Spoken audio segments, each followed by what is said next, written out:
I've done a bunch of videos where I use words like pressure and, let me write these down, pressure and temperature, temperature, and volume. And I've done them in the chemistry and the physics playlist. And then especially in the physics playlist, but even in the chemistry playlist, I also use words like kinetic energy, kinetic, I'll just write E for energy, or I use force, force, and velocity. And a whole bunch of other types of, I guess, properties of things, for better or for worse. And in this video, what I want to do is I want to make a distinction because it becomes important when we start getting a little bit more precise, especially when we get more precise in thermodynamics, or I guess the study of how heat moves around. So these properties right here, these are properties of a system, or we could call them these are macrostates of a system. Macrostates. Macrostates. And these could be macrostates. So for example, let me make it clear. When I call a system, if I have a balloon, if I have some balloon like this, and it has a little tie there, and maybe it has a string. This has these macrostates associated with it. There is some pressure in that balloon. Remember, that's force per area. There is some temperature for that balloon, temperature. And there's some volume to the balloon, obviously. But all of these help us relate what's going on that inside that balloon, or what that balloon is doing in kind of an everyday reality. Before people even knew about what an atom was, or maybe they thought that there might be such an atom, but they never proved it, they were dealing with these macrostates. They could measure pressure, they could measure temperature, they could measure volume. Now, we know that pressure is due to things like you have a bunch of atoms bumping around, and let's say this is a gas. Well, if it's a balloon, it's going to be a gas. And we know that the pressure is actually caused, and I've done several. I think I did the same video in both the chemistry and the physics playlist. I did them a year apart, so you can see if my thinking has evolved at all. But we know that the pressure is really due by just the bumps of these particles as they bump into the walls of the side of the balloon. And we have so many particles that at any given point of time, some of them are bumping into the wall of the balloon. And that's what's essentially keeping the balloon pushed outward, giving it its pressure and its volume. We've talked about temperature as essentially the average kinetic energy of these balloons, which is a function of these particles, which could be either the molecules of gas, or if it's an ideal gas, it could be just the atoms of the gas. Maybe it's atoms of helium or neon or something like that. And all of these things, these describe the microstates. So for example, I could describe what's going on with the balloon. I could say, hey, I could just make up some numbers. I could, the pressure is let's say it's 5 newtons per meter squared, or some number of pascals. The units aren't what important. In this video, I really just want to make the differentiation between these two ways of describing what's going on. I could say the temperature. I could say the temperature is 300 Kelvin. I could say that the volume is, I don't know, maybe it's 1 liter. And I've described the system, but I've described it on a macro level. Now, I could get a lot more precise, especially now that we know that things like atoms and molecules exist. What I could do is I could essentially label every one of these molecules, or let's say atoms, in the gas, or contained in the balloon. And I could say at exactly this moment in time, I could say at time equals 0, molecule, atom 1 has, its momentum is equal to x, and its position in 3-dimensional coordinates are x, y, and z, right? And then I could say atom number 2, its momentum, I'm just using rho for momentum, or p, it's equal to y, and its position is A, B, C. And I could go and give you this. I could list every atom in this molecule. Obviously, we're dealing with a huge number of atoms, on the order of 10 to the 20 something. So it's a massive list I would have to give you. But I could literally give you the state of every atom in this balloon. And if I did that, I would be giving you the microstates, or I would give you a specific microstate of the balloon at this time.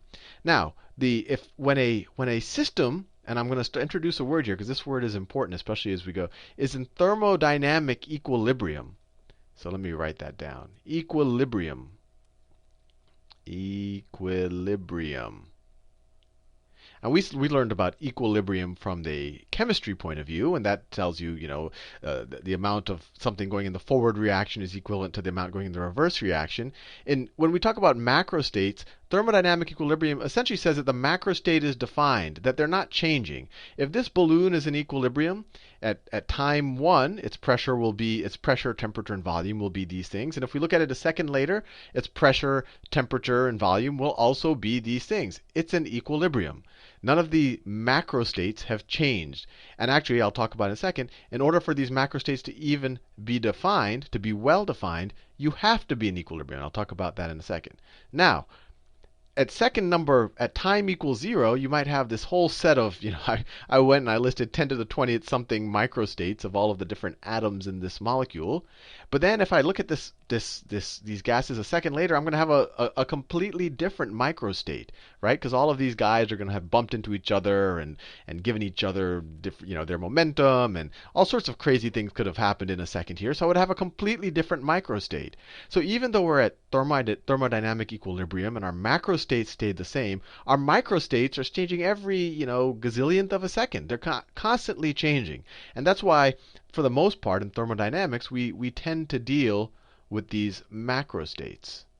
And actually, most of thermodynamics, or at least most of what you'll learn in a first-year chemistry or physics course, it was devised or it was thought about well before people even had a sense of what was going on at the macro level. And that's often a very important thing to think about. Sometimes and we'll go into concepts like entropy and internal energy and things like that, and you kind of rack your brain, how does it relate to atoms? And it's sometimes, and we will relate them to atoms and molecules, but it's useful to think that the people who first came up with these concepts came up with them not really being sure what was going on at the micro level. They were just measuring everything at the macro level. Now, I want to go back to this idea here of equilibrium. Because in order for these macrostates to be defined, the system has to be in equilibrium. And let me explain what that means. If I were to take let's say I were to take a cylinder, and we will be using this cylinder a lot. So it's good to get used to this cylinder. Get a cylinder there, and it's got a piston in it. And that's it's kind of the roof of the cylinder can move up and down. This is the roof of the cylinder. The cylinder is bigger, but let's say this is a kind of a roof of the cylinder, and we can move this up and down. And essentially, we'll just be changing the volume of the cylinder, right? I could have drawn it this way. I could have drawn it like a cylinder. My drawing skills are.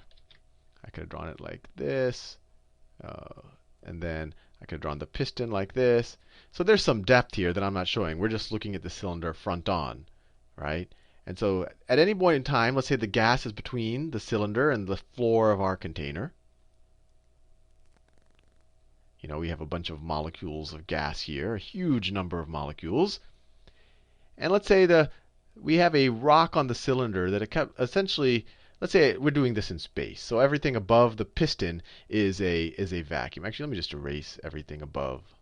So let me just erase this stuff, just so you see it. We're doing this in space, and we're doing it in a vacuum. So let me write that down. So all of this stuff up here is a vacuum, which essentially says there's nothing there. There's no pressure from here. There's no particles here. It's just empty space. And in order to keep this, we know already, we've studied it multiple times, that this gas is generating, things are bumping into the wall of the floor of this piston all the time. They're bumping into everything. Right? We know that's continuously happening. So we need to apply some pressure to offset the pressure being generated in the gas. Otherwise, the piston would just expand. It would just move up, and the whole gas would expand. So let's just say we stick a big rock. We stick a big rock or a big weight on top. Let me do it in a different color.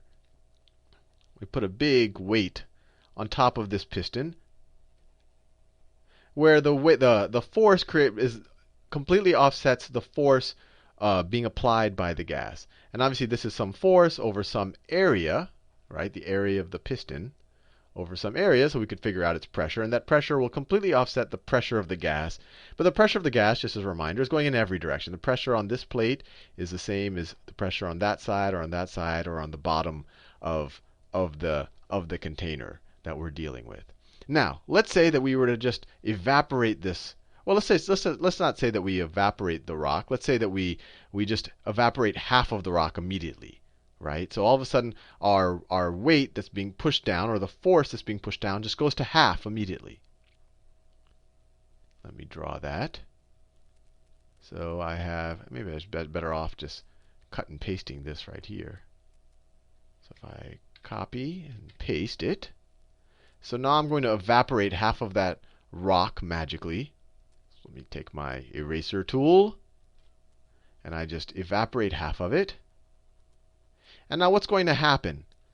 Well, this piston is now applying half the force. It can't offset the pressure due to this gas.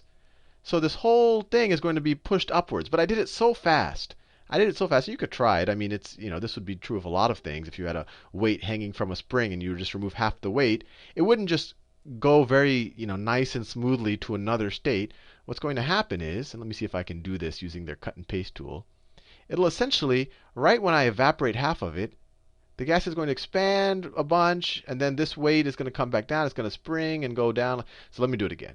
It's going to expand because that gas is going to push up, and then it's going to come back down, and then it's just going to oscillate a little bit, and then eventually it'll come back to some stable, and maybe it'll go back. It'll be like right about there. And let me fill this in. This shouldn't be white. This should be black.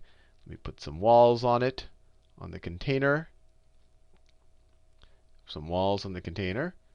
So if we wait long enough, eventually we'll get to another equilibrium state where this thing isn't, the piston on top isn't, or the ceiling isn't moving anymore. And now the gas has filled this container. Now, at this point in time, we were in equilibrium. The pressure throughout the gas was the same. The temperature throughout the gas was the same. The volume was in a stable situation. It wasn't changing from second to second. So because of that, our macrostates were well defined. Macrostates, well defined. Well defined. Now, when we wait long enough, this thing will get to some stability where this thing stops moving. When this thing stops moving, our volume stops changing. And hopefully our pressure will become uniform throughout the container, and our temperature will become uniform. It will now be a higher volume, a lower pressure, probably a lower temperature if we assume that there's no other heat being added to the system. And then we'll be well defined again. Will be well defined again. So we could say what the pressure and the volume and the temperature is going to be.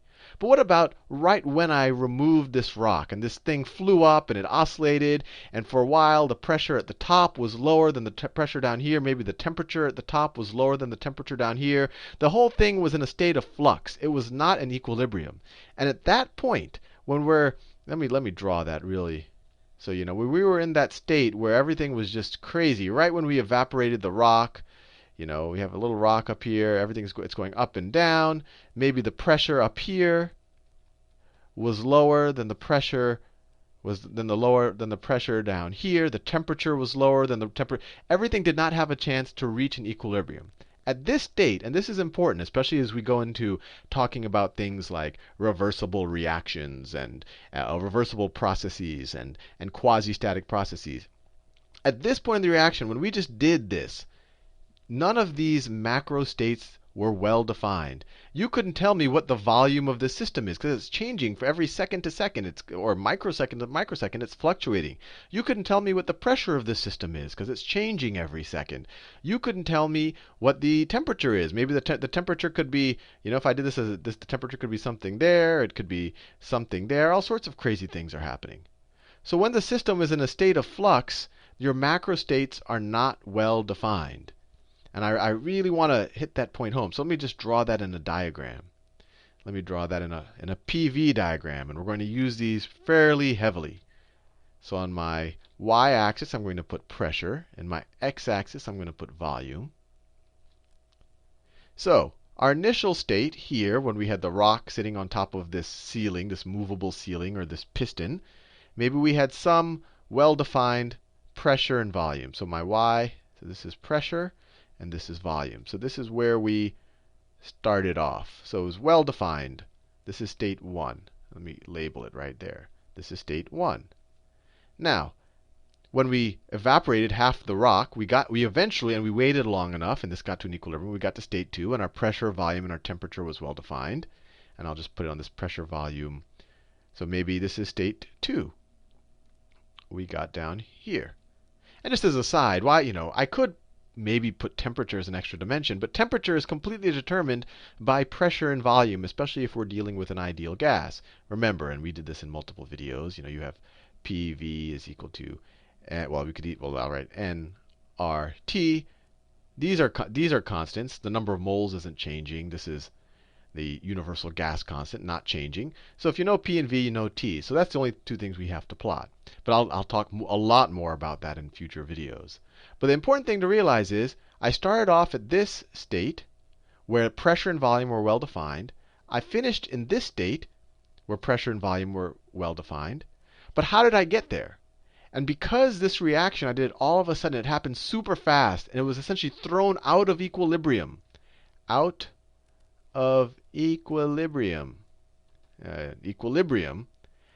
I don't know how I got here. The pressure and volume were not well defined from going from that state to this state. Pressure and volume and temperature are only well defined if every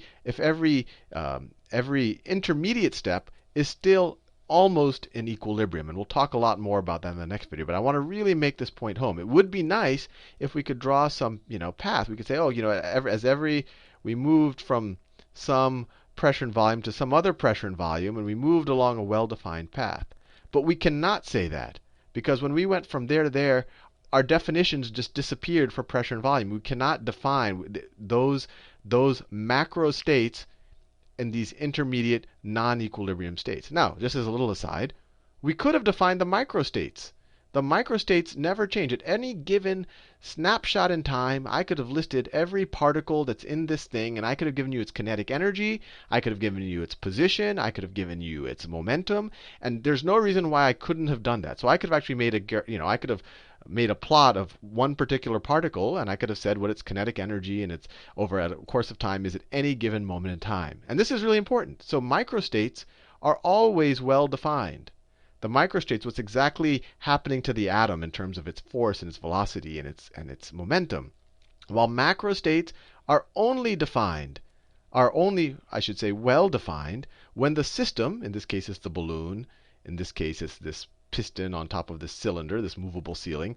The macrostates are only well defined when the system is in equilibrium, or where you can essentially say, when you say the pressure is x, the pressure is the same throughout, or the volume isn't changing from moment to moment, or the temperature is the same thing throughout. Anyway, I'll leave you there, and we'll talk more about why I went through all of this pain in the next video.